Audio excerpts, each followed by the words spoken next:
Hello guys, CS वाला के एक नए एपिसोड में आपका एक बार फिर से स्वागत है। दोस्तों, आज का ये वीडियो लेक्चर हमारा सीसीए कोर्स का पहला ट्यूटोरियल है, पहला पार्ट है। और आज की इस वीडियो में हम बात करेंगे कंप्यूटर के इंट्रोडक्शन के बारे में। तो इस वीडियो में हम बात करने वाले हैं कंप्यूटर क्या होता है, कंप्यूटर का परिचय, कंप्यूटर की डेफिनेशन, कंप्यूटर कैसे कार्य करता है, कंप्यूटर की उत्पत्ति कैसे हुई, कंप्यूटर से रिलेटेड सारी जानकारी आपको इस वीडियो में मिलने वाली है। तो ऐसे में इस वीडियो को आप आखिर तक जरूर देखिएगा। तो वीडियो को स्टार्ट करने से पहले मैं आपको बता दूं कि अगर आप सीसीए कोर्स और सीसीपी कोर्स में से कोई सा भी कोर्स करना चाहें तो डिस्क्रिप्शन बॉक्स में आपको प्लेलिस्ट का लिंक मिल जाएगा, तो वहां से आप बिल्कुल फ्री में दोनों कोर्स को कर सकते हैं। तो चलिए गाइस स्टार्ट करते हैं, मगर उससे पहले मेरा नाम है सौरभ, आप देख रहे हैं द सीएस वाला। तो चलिए स्टार्ट करते हैं आज का ट्यूटोरियल।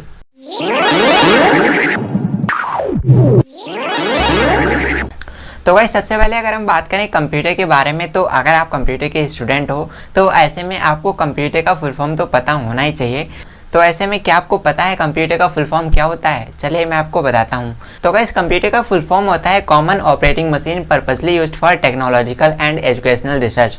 एक बार फिर से रिपीट करता हूँ मैं इसको। तो common operating machine purposely used for technological and educational research. आपको कंप्यूटर का फुल फॉर्म पता होना बहुत ज़रूरी है। अगर आप कंप्यूटर के स्टूडेंट हो या फिर आप कंप्यूटर की फील्ड में आगे जाना चाहते हो तो आपको इसका फुल फॉर्म पता होना ही चाहिए, क्योंकि ये आपसे कोई भी पूछ सकता है और ऐसे में आपको पता भी होना चाहिए।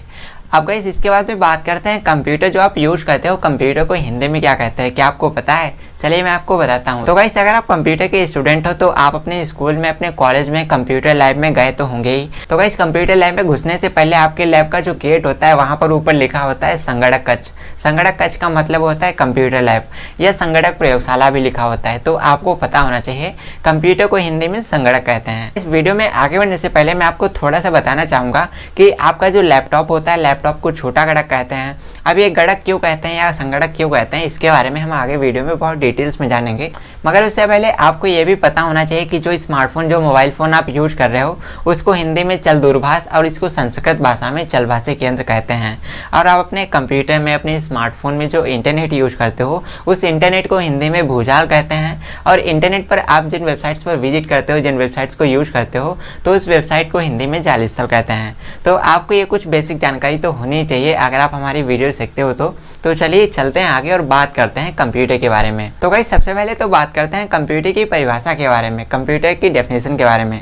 तो गाइस आपने बचपन से पढ़ा होगा, हम लोग कहते हैं computer is a electronic device, computer एक इलेक्ट्रॉनिक डिवाइस है। लेकिन दोस्तों मैं आपको बता दूं कि कंप्यूटर मात्र इलेक्ट्रॉनिक डिवाइस नहीं होता है, कंप्यूटर को हम इलेक्ट्रॉनिक प्रोग्रामेबल डिवाइस भी कहते हैं। तो आगे से हमेशा आपको ध्यान रखना है, computer is not a electronic device, it is a electronic programmable device. Computer क्या होता है? इलेक्ट्रॉनिक प्रोग्रामेबल डिवाइस होता है।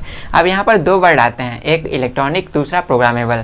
तो ये इलेक्ट्रॉनिक क्या है, प्रोग्रामेबल क्या है, क्या आपको पता है? चलिए मैं आपको बताता हूँ।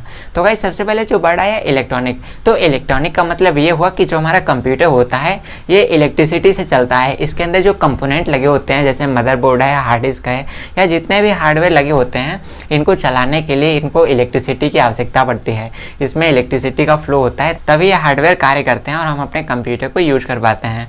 तो इसीलिए कंप्यूटर को इलेक्ट्रॉनिक डिवाइस कहा जाता है। और अगर बात करें प्रोग्रामेबल की, तो प्रोग्रामेबल क्या होता है? तो गाइस ऐसा कि आपको पता है कंप्यूटर एक मशीन होता है। अब इस मशीन पर कार्य करने के लिए उसके अंदर कुछ इंस्ट्रक्शंस को पहले से लोड किया जाता है और उसी इंस्ट्रक्शंस के बेसिस पर हम अपने कार्यों को करते हैं। तो इसको आप इस तरीके से मान सकते हैं कि आपका जो कंप्यूटर होता है उसके अंदर पहले से प्रोग्राम्स को लोड कर दिया जाता है, स्टोर कर दिया जाता है। और जब प्रोग्राम्स को स्टोर कर दिया जाता है कंप्यूटर के अंदर, तो उसके बाद ही आप उस पर बैठकर अपने कार्य कर सकते हैं। अगर आपके कंप्यूटर के अंदर प्रोग्राम्स को लोड नहीं किया जाएगा तो ऐसे में आप उस पर अपने कार्य नहीं कर पाएंगे।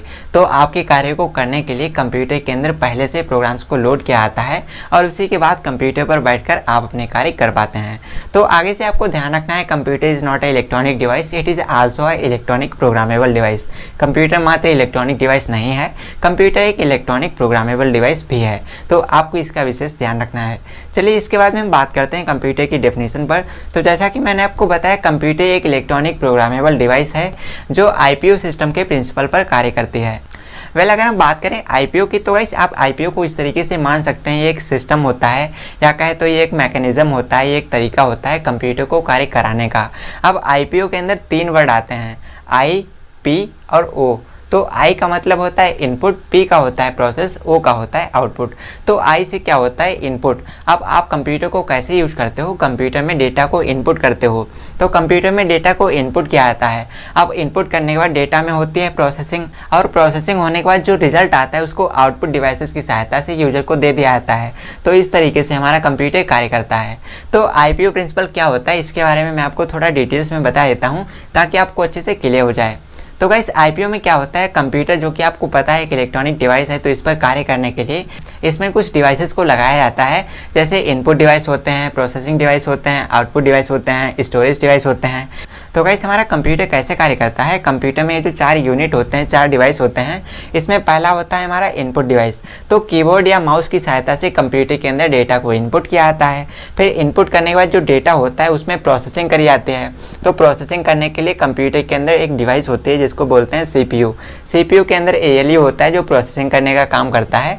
तो सीपीयू इसमें प्रोसेसिंग करता है, और प्रोसेसिंग करने के बाद जो आउटपुट आता है उसको आउटपुट डिवाइसेस की सहायता से कंप्यूटर यूजर को भेज दिया जाता है। अब आउटपुट डिवाइसेस में जैसे हमारा प्रिंटर है, स्पीकर है, मॉनिटर है, तो इनको हम आउटपुट डिवाइस कहते हैं। और आउटपुट भेज दिया जाता है यूजर के पास, और यूजर चाहे तो उसको यूज कर सकता है और नहीं चाहता है तो उसको स्टोरेज डिवाइसेस में स्टोर कर दिया जाता है। स्टोरेज डिवाइसेस जैसे हमारी हार्ड डिस्क है, मैग्नेटिक डिस्क है, फ्लॉपी डिस्क है, तो इसके अंदर डेटा को स्टोर कर दिया जाता है। तो हमारा कंप्यूटर इन 4 यूनिट्स के बेसिस पर काम करता है। सबसे पहले होता है इनपुट, प्रोसेस, आउटपुट और स्टोरेज। तो इस तरीके से हमारा कंप्यूटर कार्य करता है। आई होप आपको समझ में आ गया होगा। तो आई होप दोस्तों आपको कंप्यूटर की डेफिनेशन समझ में आ गई होगी। कंप्यूटर एक इलेक्ट्रॉनिक प्रोग्रामेबल डिवाइस है जो आईपीयू सिस्टम के आधार पर कार्य करती है। और अगर हम बात करें कंप्यूटर का कार्य क्या होता है, तो कंप्यूटर का कार्य बहुत सिंपल सा होता है। क्या होता है, कंप्यूटर में यूजर जो भी डेटा को इनपुट डिवाइसेस की सहायता से इनपुट करता है, उस इनपुट किए गए डेटा में कंप्यूटर प्रोसेसिंग करता है, और प्रोसेसिंग करने के बाद जो आउटपुट आता है, जो रिजल्ट आता है, उसको आउटपुट डिवाइसेस की सहायता से यूजर तक पहुंचा देता है। अब यूजर अगर उसको यूज करना चाहे तो यूज कर ले, और ना यूज करना चाहे तो उसको स्टोरेज डिवाइसेस में स्टोर कर देता है। तो कंप्यूटर हमारा यही कार्य करता है। तो अगर आपसे कोई पूछे कि आप कंप्यूटर का इस्तेमाल क्यों करते हो, तो आपको बताना है अपनी समस्या को सॉल्व करने के लिए, अपनी आवश्यकता को पूरा करने के लिए एक कंप्यूटर यूजर कंप्यूटर का प्रयोग करता है, जिससे कंप्यूटर उसको एक बेहतर और एक अच्छा आउटपुट प्रोवाइड करता है। तो आपको इसका भी विशेष ध्यान रखना है। आई होप आपको जानकारी पसंद आ रही होगी। अगर पसंद आती है तो वीडियो को लाइक जरूर कीजिएगा। चलिए गाइस, इसके बाद में हम बात करते हैं कंप्यूटर के इंट्रोडक्शन के बारे में, कंप्यूटर के परिचय के बारे में। ये कंप्यूटर क्या है, कैसे बनाया, किसने बनाया, कब बनाया, और कंप्यूटर के बारे में थोड़ी बेसिक जानकारी।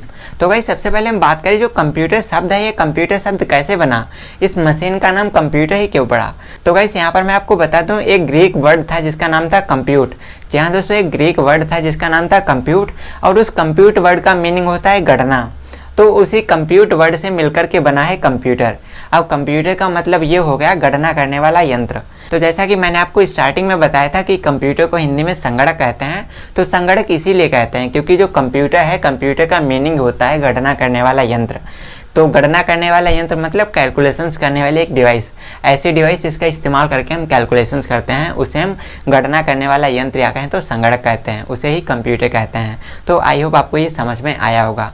अब वैसे आपको पता है कंप्यूटर एक इलेक्ट्रॉनिक डिवाइस है, तो ये कार्य कैसे करती है। तो कंप्यूटर जो होता है ना, ये हमारा मशीनी की लैंग्वेज के बेसिस पर कार्य करता है। अब जैसा कि आपने स्टार्टिंग में पढ़ा होगा, बचपन में आपको पढ़ाया गया होगा कि कंप्यूटर 0 और 1 ये 2 बाइनरी डिजिट होते हैं, इन्हीं के बेसिस पर कंप्यूटर कार्य करता है। अब ऐसा इसलिए क्योंकि कंप्यूटर एक इलेक्ट्रॉनिक डिवाइस है जो इलेक्ट्रॉनिक सिग्नल या कहे तो डिजिटल सिग्नल्स के आदान प्रदान करने पर कम्युनिकेशन कर पाता है, या कहे तो अपने ऑपरेशंस को परफॉर्म कर पाता है। तो कंप्यूटर के अंदर कोई भी कार्य कैसे हो पाता है, वो डिजिटल सिग्नल्स के बेसिस पर हो पाता है। जो 0-1 बाइनरी डिजिट होते हैं ना 2, तो उन्हीं के आदान प्रदान होने पर, उन्हीं के अप डाउन होने पर, या कहे तो उन्हीं के थ्रू हमारे कंप्यूटर में सारे ऑपरेशंस होते हैं, और तभी आप कंप्यूटर का प्रयोग कर पाते हैं। अब गाइस यहाँ पर मैं आपसे पूछूं कि कंप्यूटर का आविष्कार किसने किया, कंप्यूटर किसने बनाया, तो यहाँ पर आई थिंक सभी को पता होगा कंप्यूटर का फादर चार्ल्स बेबेज को कहा जाता है। बट इतना ही नॉलेज काफ़ी नहीं होता, आज की डेट में सब अपडेट हो चुका है, तो आपको पूरी जानकारी होनी चाहिए। तो गाइस जो हमारा कंप्यूटर सिस्टम है ना, कंप्यूटर को बनाने वाले या कहे तो कंप्यूटर के पिता, कंप्यूटर के फादर, कंप्यूटर के जनक चार्ल्स बेबेज को कहा जाता है, ये तो ठीक है। बट आज की डेट में अगर आपसे कोई पूछते कि कंप्यूटर साइंस का फादर कौन है, कंप्यूटर विज्ञान का फादर कौन है। आपको ये तो पता है कंप्यूटर के फादर चार्ल्स बेबेज हैं, बट आपको क्या पता है कि कंप्यूटर साइंस, कंप्यूटर विज्ञान का फादर कौन है। तो गाइस कंप्यूटर विज्ञान का फादर एलन ट्यूरिंग को कहा जाता है। तो आपको इसका विशेष ध्यान रखना है, जब बात करी जाए कंप्यूटर साइंस के फादर की तो आपको बताना है एलन ट्यूरिंग, और जब बात करी जाए कंप्यूटर के फादर की तो कंप्यूटर के फादर चार्ल्स बेबेज हैं। ऑलराइट गाइस, इसके बाद में गाइस बात करते हैं लेडी एडा अगस्टा के बारे में। तो गाइस ऐसा कि आपको पता है कंप्यूटर एक प्रोग्रामेबल डिवाइस है। कंप्यूटर के अंदर कार्य करने के लिए कंप्यूटर के अंदर बहुत सारे प्रोग्राम्स को लोड कर दिया जाता है। तो ये प्रोग्राम्स को लोड कैसे किया जाता है क्या आप जानते हैं? तो इसकी कहानी बहुत लंबी है दोस्तों। जब पहले कंप्यूटर बड़े बड़े हुआ करते थे तो कंप्यूटर एक मशीन की तरह बहुत बड़े होते थे। आपको पता होगा कंप्यूटर के इतिहास में आपने एनालिटिकल इंजन और डिफरेंस इंजन का नाम सुना होगा। तो उसी एनालिटिकल इंजन के अंदर कंप्यूटर की दुनिया में पहला प्रोग्राम लोड किया गया था। तो वो प्रोग्राम किसने लोड किया था? तो वो प्रोग्राम लेडी एडा अगस्टा ने लोड किया था, या कहे तो कंप्यूटर में उस एनालिटिकल इंजन में स्टोर किया था। अब ये लेडी एडा अगस्टा कौन है क्या आप जानते हैं? चलिए मैं आपको थोड़ी सी जानकारी दे देता हूँ। तो गाइस कंप्यूटर के इतिहास में बहुत पहले एक बुनकर हुआ करते थे। बुनकर जो कपड़े बुनाई का काम करते हैं, तो आपको पता होगा। तो बुनकर, उनका नाम था लॉर्ड वायरन। तो लॉर्ड वायरन की एक पुत्री थी, एक लड़की थी उनकी, जिनका नाम था एडा। तो चार्ल्स बेबेज ने जो एनालिटिकल इंजन बनाया था, उसी एनालिटिकल इंजन के अंदर एडा ने अपना एक प्रोग्राम स्टोर किया था। उस प्रोग्राम को स्टोर कर दिया था एक मशीन के अंदर। और उस एज में, उस टाइम पीरियड में किसी मशीन के अंदर किसी प्रोग्राम को स्टोर कर पाना कोई आसान काम नहीं था, बहुत ही मुश्किल था। लेकिन एडा अगस्टा ने किया था। तो एडा का नाम एडा अगस्टा था, पूरा नाम एडा अगस्टा था। और गाइस लेडी एडा अगस्टा ने एनालिटिकल मशीन के अंदर, एनालिटिकल इंजन के अंदर अपना जो प्रोग्राम लोड किया था ना, उनके इस कार्य को देखते हुए, उनको इस कार्य को सम्मान देते हुए एक प्रोग्रामिंग भाषा का नाम एडा रख दिया गया। आप गूगल पर सर्च कर सकते हैं, आपको मिल जाएगा। आज की डेट में आपने काफ़ी सारी प्रोग्रामिंग लैंग्वेजेस के बारे में सुना होगा, तो आई होप आपने एडा प्रोग्रामिंग भाषा के बारे में भी सुना होगा। तो एडा, लेडी एडा अगस्टा के सम्मान में उस प्रोग्रामिंग भाषा का नाम रखा गया था। तो आपको इसके बारे में भी पता होना चाहिए। तो आज की इस वीडियो में मैंने आपको कंप्यूटर से रिलेटेड बहुत सारी जानकारी दे दी है। तो फिलहाल इस वीडियो के लिए बस इतना ही।